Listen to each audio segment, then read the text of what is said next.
right. So, Swiss Army Man. Swiss Army Man. Grant, you're gonna be the minority in this one. I loved every fucking minute of this movie. This movie is a magnificent work of art, a singular work of creative genius that manages to simultaneously lampoon and reduce all the elements of a buddy comedy and a self-discovery journey down to the stupidest, most basic, absurd elements, while at the same time elevating it past any fucking achievements that anything of its type normally does. And just, it manages to go all the way to 1 and 10 at the same time for the whole movie. Yeah. And it does it.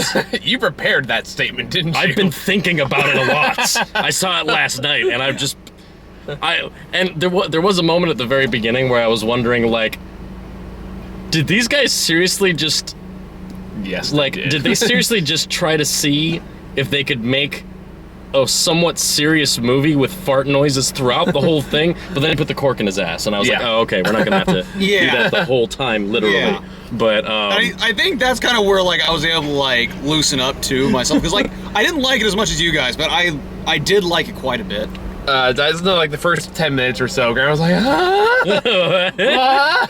Actually, that happened a lot there. I mean, granted, I was doing that too, but I was also like, yes, yes, I am in. I couldn't help but just laugh through the whole goddamn thing. I did too. Even when my heart was being broken, and it was really just reaching out to these characters, and like, I really felt shit during this movie. Yeah. But at the same time as I was laughing at how fucking stupid it was. Yes. It was the soundtrack, dude. The soundtrack elevated so much. And how many different variations of where did you come from? Where did you go? Like, Yeah, just, on that beat. just unbelievable. My God, like no, I loved every minute of this movie. Like, granted, I was sold never from the seen trailer. anything like it. Granted, that's kind of what I kind of got me invested in the movie. I heard about the movie on the, I think it was BuzzFeed. I was like, ooh, this looks interesting. And I saw that trailer. I'm like, sold. I want to go see this movie. And then actually seeing the movie is like, yes, this is everything I thought it was going to be, and so much more. Well, it's a dazzling odyssey of everything it means to be human, as one of the reviews in the trailer said. I first saw, I was first introduced to these guys through a short film called Interesting Ball, which they released. You mean the directors or the actors? Directors. Okay. And it was released 2 or 3 years ago. I don't remember exactly when, but a roommate of mine showed it to me. I was blown away because it is an absurdly stupid little short film. It's surreal and weird, but when you get past the initial, the fact that these guys are using insanely bizarre little concepts, that short film actually deals really, really deeply with some existential quandaries and concepts of letting go of somebody that you love who's died, or a betrayal that's happened, or pulling together as friends to help like someone get through something really difficult. Like, there are really, really profound concepts and ideas that are touched upon in that short film, while at the same time you've got a guy being sucked into another guy's butt. So it's absolutely, like, I was blown away. It was really high production. I couldn't believe what I was seeing. I really recommend you go and watch that short film to get an idea of what you're in for. But this, knowing that I was coming from that into these guys' debut feature, when I realized that this movie was directed by those guys, I was so ready. And I really didn't expect it to be as good as it was. Yeah, I think that's fair. Yeah. All right. Your thoughts on Grant. that? Yeah, like I said, I did enjoy it. Like, for me, it's like, it felt like I wasn't quite as invested in the beginning and the ending, but like everything in the middle was just like Magical. It was beautiful. I actually kind of like the ending. I kind of like the mind fuck they kind of pulled there. Oh yeah, For me, let's get to that later. yeah. The problem for me with that, though, was like, it felt like there was a poignancy that unfortunately kind of got, I guess, kicked to the curb. I wouldn't say kicked to the curb, but it felt like it kind of got pushed to the side. Because, like, I felt like with that kind of mind fuck there in the end, that it kind of lost, like, that element that actually got me like super emotionally invested in it. But I kind of disagree, because I feel like it pulls a fast one on you a couple times. Yeah. During the ending, like there is a genuine moment where you're left wondering. Spoiler alert, by the way, guys. Yeah, there's a. Are we doing? I thought we didn't care about spoilers in these things. This is one of the like this movie I really liked though. I kind of want people to go see. All right, I don't want to spoil it. All right, let's not get into that then. I'll talk about it later. Plus, Talk about this it movie later is on. so Yeah. strange that to spoil everything is like it kills. Let's do it like we did Babadook. Let's just let's go to the halfway point without spoilers, and That's then, fine. Yeah, I'm okay with that. So yeah, we like the fact that he's one of the first laughs in the movie is such a dark laugh, and it's the fact that like he's trying to hang himself and the fart noises coming on. Not just that, but the fact that he tries to hang himself and he's trying to pull the. Like, you get an idea for how they fuck with your expectations early on, because it seems like he's gonna right the cooler and stand on that. Yeah. No, it just fucking breaks, he falls on his ass. That's pretty funny. But then he goes to the body, he begs it to still be alive, and then you get this weird little speech about hopes. There's very theatrical in the way that it's scripted. And all of a sudden, and I got a good laugh at that. And that was so dignified, and then. Yeah, and then you got the fart sounds coming, and then the body starts convulsing. But then he goes back to like he gives up and he goes to hang himself again. And the shot where it shows him like I guess I am gonna try to kill myself. Yeah, like, so resigned when he tries to do it, and then he tries to sing the song to coax himself into it, and it's interrupted by fart sounds. And I'm like, this is. The farts are the hope that are distracting him from, like, killing himself, like, getting so focused that he could kill himself. Because getting to the point where you can kill yourself, like, especially if you're scared and you don't know what to do and it's your last resort, like, you kind of got to get into this headspace to do it, and that's what the character is doing. And then this corpse is just interrupting it with this fart sounds so strong that it's convulsing. And then the way that it I didn't know when I was watching the trailer. I'm like, how the hell is he gonna figure out how to jet ski on his back using the farts as propulsion? But the way it works out in the film, it kind of makes sense about it. Like, how did they do that? That suddenly turns into just like almost like a Free Willy moment with this amazingly glorious like It's so stupid, I love it. It's so stupid, and at the same time, you can't help but feel this genuine sense of jubilation and triumph over the fact that this man is alive again, and he has hope. And even then, like, the way that even the soundtrack works in that scene is so off-putting, also, like, strangely works. So he starts doing, like, the ba-ba-ba-ba. It's, like, love joined that by this giant chorus of people. I love how that element is revisited throughout the whole movie. Like, there's almost a musical style to how they break into the songs. Like, one of the characters will start making the sounds that will start the song, and it'll transition into being another sequence. And I loved how they even did the way that. They incorporated the Jurassic Park theme. Yeah, the Jurassic Park theme is amazing. How they worked that in there. You forgot about that, didn't you, Grant? Oh, I did it. So great. I did not. I was gonna mention that a little bit earlier. Oh, okay. Oh, it was just so like best use of the Jurassic Park theme ever. I think spoiler time now. So if you guys haven't seen this movie, you don't want to spoil it for you. Stop watching now. Go see the movie. I really loved it. Okay. Even Grant, that you don't like as much as we do, you still like it. Very simple closing statements. Like, even if the farting makes you feel weird, the way that it's incorporated into the movie works. Now, it's a bizarre film. It's not going to be for weird ass everyone. movie. It's not for everybody. Yeah. And if just sitting through some farts is going to make you go, all right, I can't do this. If you can't take a little bit of ridiculousness and bizarreness, then there's no way you can withstand the torrential absurdity of this film. But if you think you're up for some of that, like, abstract, surreal, like, what the fuck is happening? Fuck it, let's go with it. Like, this movie is incredible. And that's like, oh, sorry. No, you can go. But yeah, you're right. You're right. It's like you have to take it. And normally, like, when it comes to surrealism, I will admit it's like that is one of the hardest genres for me to get into.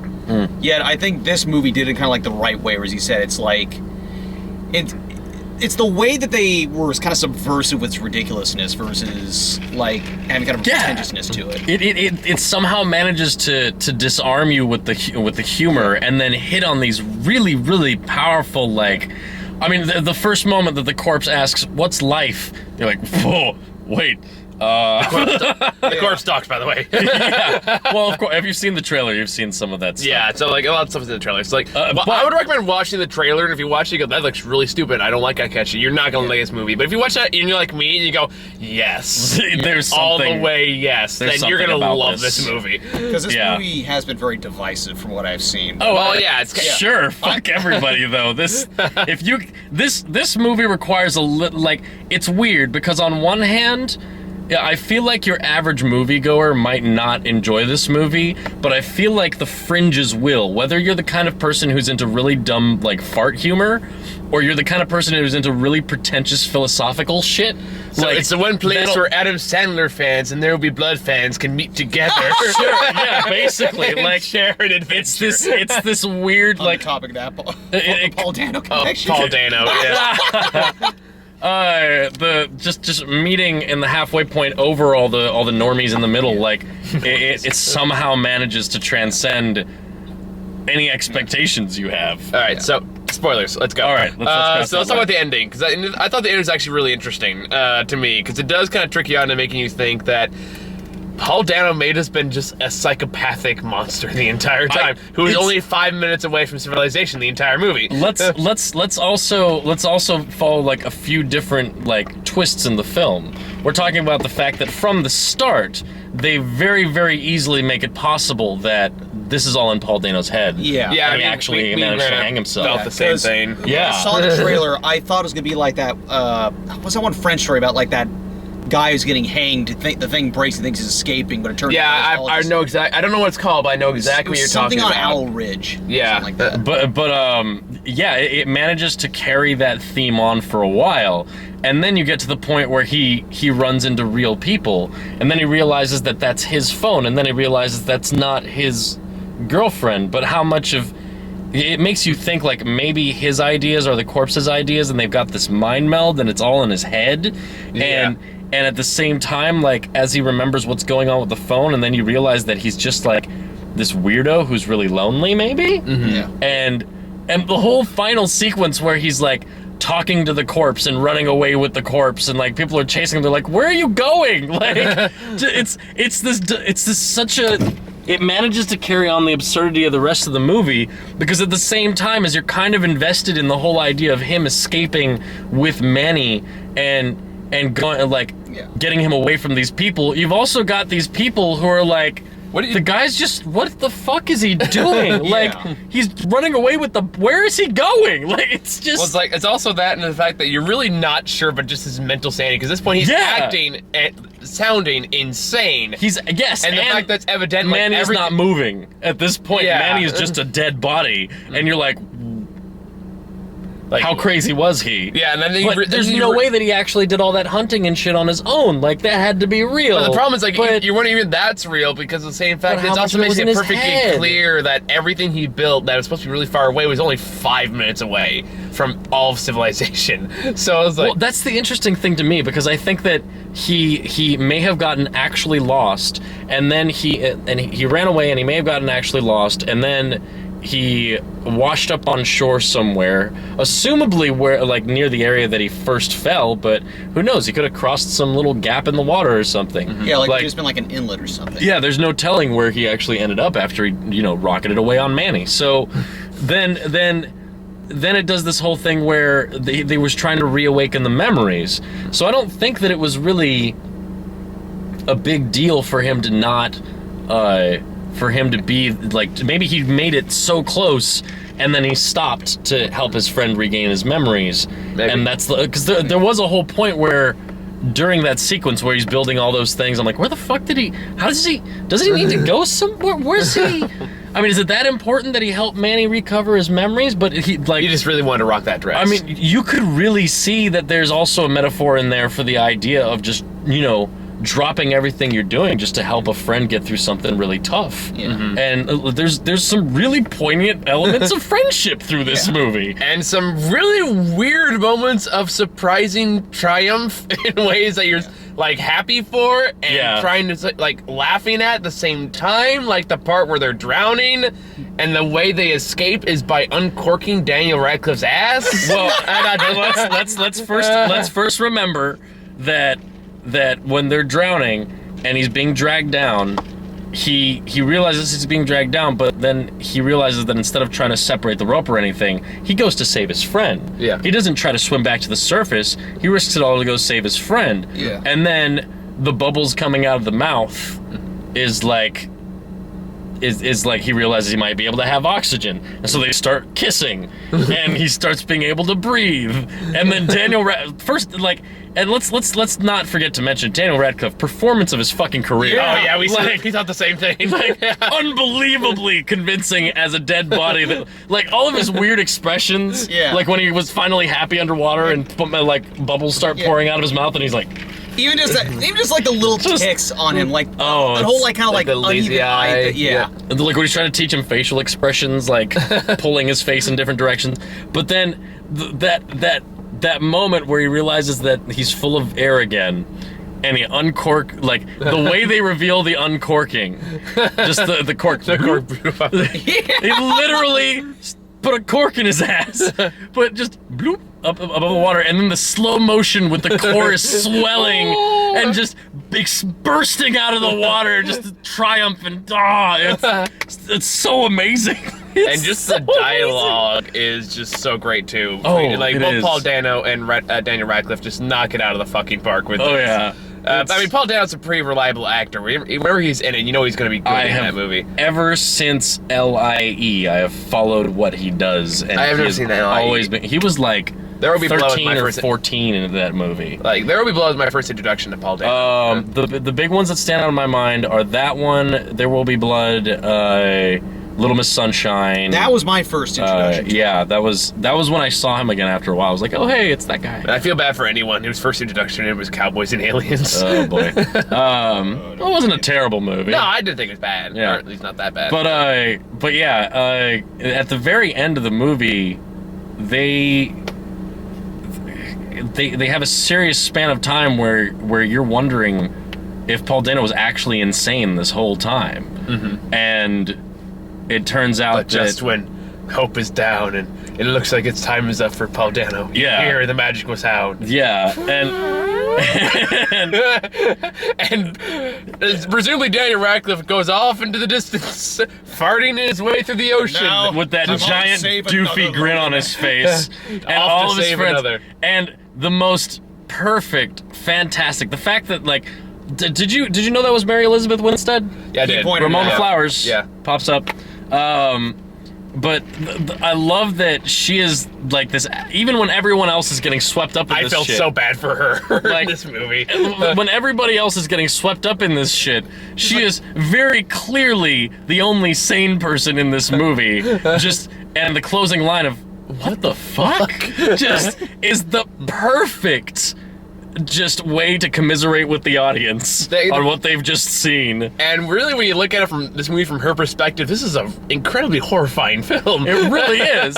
This dude, Because it's just- this dude shows up on her lawn with the corpse that he talks to. with a dead body that he's been talking to. Somehow has photos of her and her family all over his phone. Well, in all fairness, those other photos were via Instagram, but Yes, the but- main one is definitely creepy. But then they follow him to the fucking shore where he begs his fucking dead friend to come back to life, and then it rockets away on fart gas. And Don't forget, also coming from his creepy recreation of her life events via the homeless encampment he made.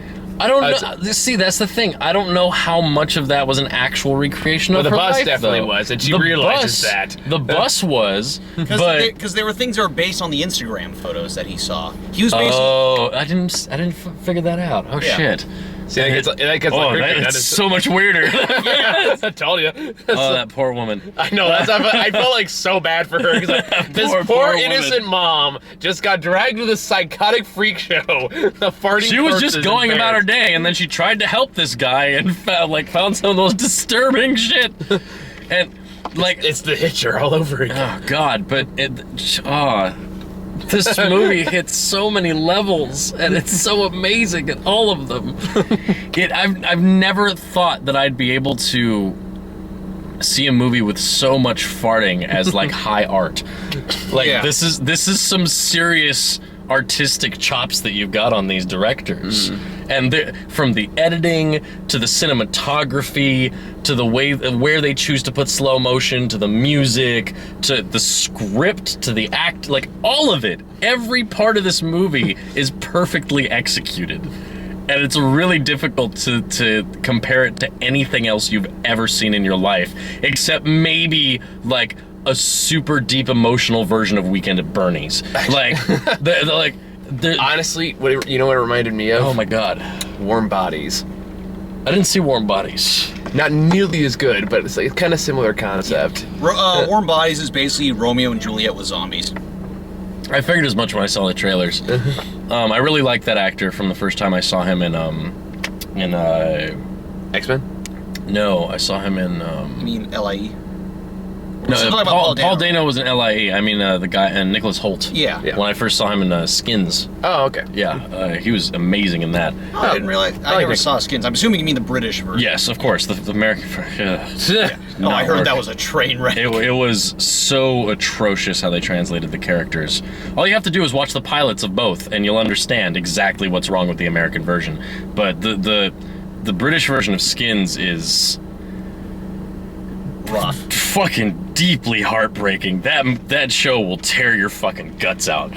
Like, oh God, I made it through the first 2 seasons, and then they brought in the new cast for the 3rd and 4th seasons. They do like 2-season rotations, and I was just like, I can't go through this again. Like I just can't. It's too fucking brutal. But going back to this movie though, like even though like it does like it has ridiculous concepts, has these part where he realizes that he can use Danny Radcliffe's body as like a machine gun to hunt. Yeah. So he like takes off a raccoon's head and shoots down birds and like kills a bunch of fish. Dude, and they party and get drunk and they have a good time. It was funny because the time span in which this was made, I don't think they could have made these references, but there were moments when I was like, oh, it's The Revenant 2, Fartpocalypse. Like, it's like from when he rolled down the embankment and fucking landed all rough and shit to the actual bear fight. Like, it was like, well, the action that bear like punch a bear goes, I love how he's like, no, pop! And then the bear's like,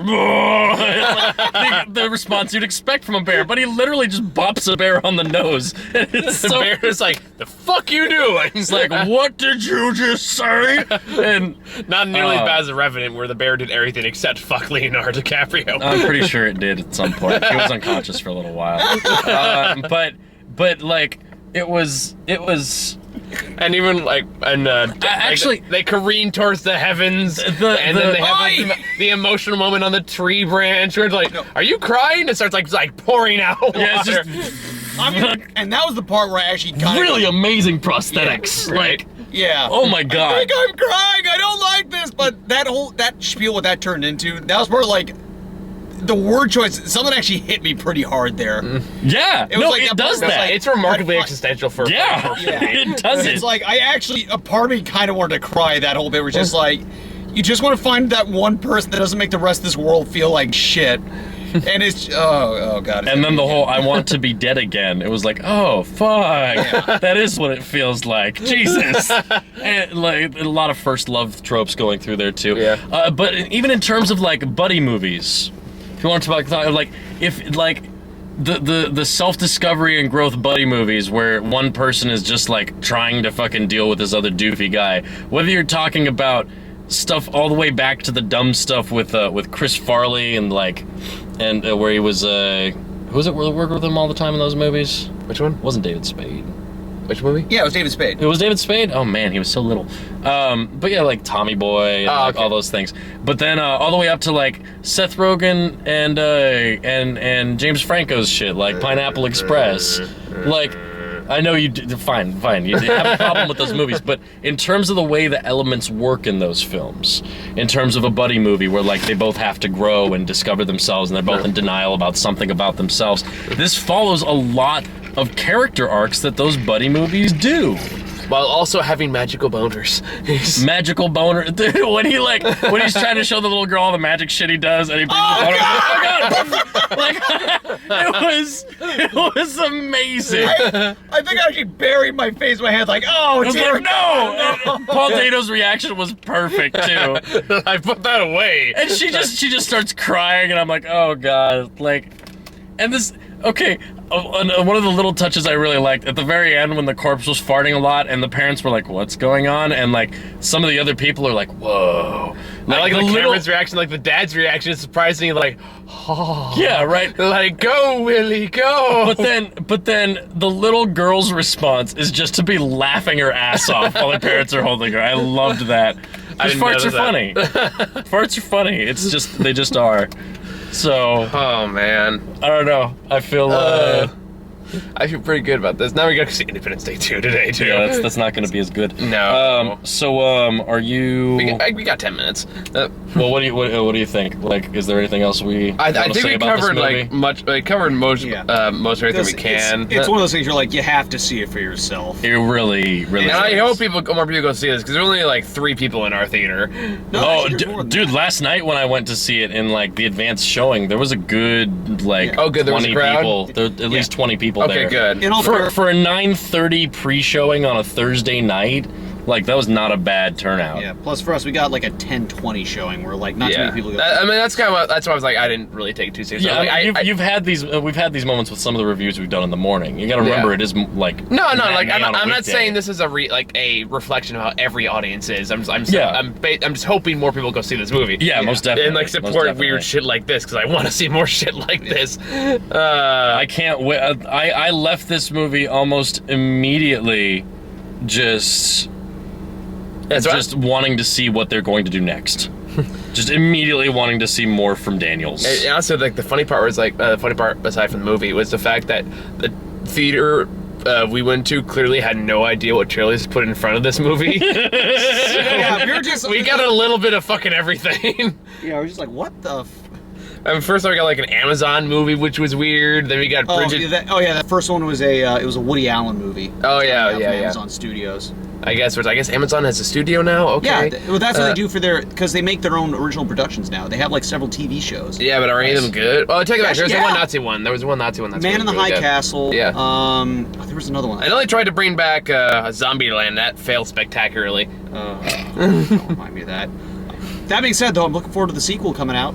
Oh yeah, they're making a sequel. I don't know. I thought for me that was kind of a one and done movie. I really liked the first one. And I was like, just leave it alone. That was more my feeling about it. Yeah. But then we got Bridget Jones' Baby to really mix things up, and then we got like a finance movie with Skyler from Breaking Bad called Equity. All the references they made to Breaking Bad. Wait, no. What movie is that? It's called Equity. No. And it was just like they kept making drug dealer references during the entire trailer. Yeah, or like I'm indulge in white collar crime or something like that. It was just like they're not even trying to hide it. This is a sequel. This is a semi-sequel to Breaking Bad. And then we followed that with like a weird trailer from a week called Absolutely Fabulous, the movie. What? It's a British TV show, that's all I know. Yeah, that TV show is like 20 years old. Do you know it? I'm aware of it. I've seen like a couple episodes of it like 20 years ago, but it's kind of legendary. Basic plot is that the two main characters accidentally kill Kate Moss, so they become like social pariahs to try to escape to France or something like that. And like, it's this weird thing. That's a much stronger reaction than I got during that trailer. That is fantastic. Because you got to realize the whole premise of the show is that it's these two women who are just like, they're just focused on being as glamorous and fabulous as possible, and they're absolute idiots. I got that impression. Yeah, that's the humor of the show, and it's one of those things. Like I'm pretty sure I've said it before on this, but one of my favorite styles of comedies is when there is either one crazy person in a world of normal people or one normal person in a world of crazy people. So yeah, we're talking like Idiocracy or something like that. Or Eastbound and Down, like that kind of movie really is just these two crazy people wreaking havoc everywhere they go. Like It's Always Sunny in Philadelphia. It's just that kind of fucking style of like, why are these people like this? What? Ooh. So yeah, Then we got a new trailer for Lights Off. I don't know if you've seen the trailer for that one. Lights Out. I think yeah. that was actually the first teaser trailer that was released. I know, like, no, I remember the first trailer we got for it a few weeks ago. Like, Well, so, I'm just saying that. I mean, you've sometimes seen they the original short, right? I actually haven't. Really? No. It was a really, really big deal a couple of years ago when it came out. Basically, the idea was make the scariest, like, 3-minute short film you can. Okay. And it was kind of infamous because the final shot is actually really unsettling. But apparently that did really well, and it actually got picked up for a feature, and they're turning it into a real fucking movie. I know the first trailer we saw for it, like, genuinely, like, made me laugh pretty hard for, like, a horror movie trope, was the fact that they, like, it's in a warehouse, and the guy figures out the whole light switch thing pretty fast. He takes one look at the ghost, turns the light on, turns it off, there it is, turns it back on, says, nope, and turns around and, like, runs into the well-lit room. Yep. That's the right reaction. It's not to keep testing it and letting her get closer. It's to get the fuck out. It's just, nope, and run. Finally, realistic reactions in a horror film. It's like... That was one of the best moments I've seen in a trailer. Just like, I'm pretty sure he still dies from what I remember the trailer. I was like, you know what?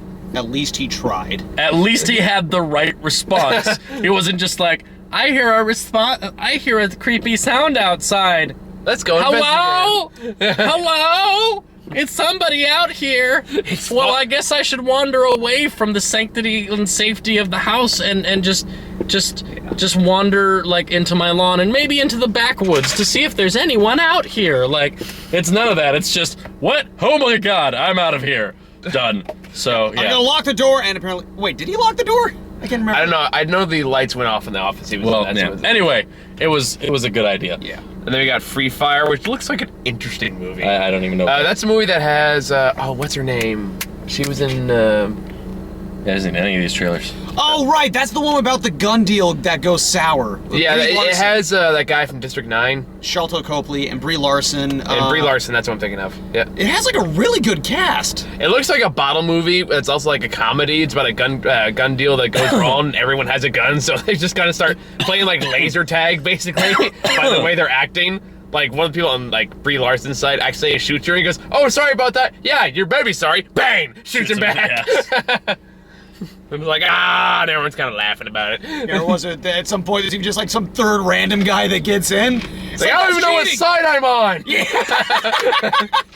Where it's like, oh, that's cheating. You brought in a sniper? He's not with us. Well, he's not with us. I forgot whose side I'm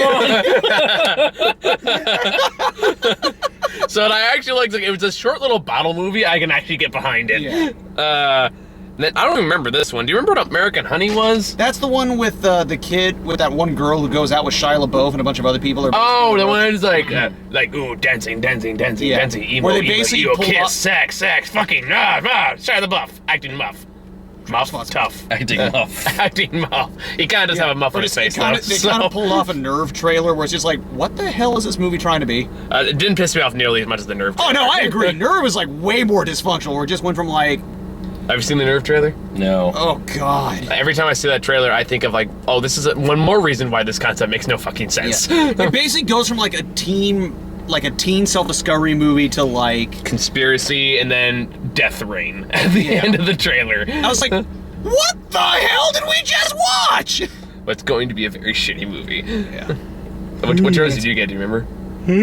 Oh no, we arrived slightly late and You arrived late? No.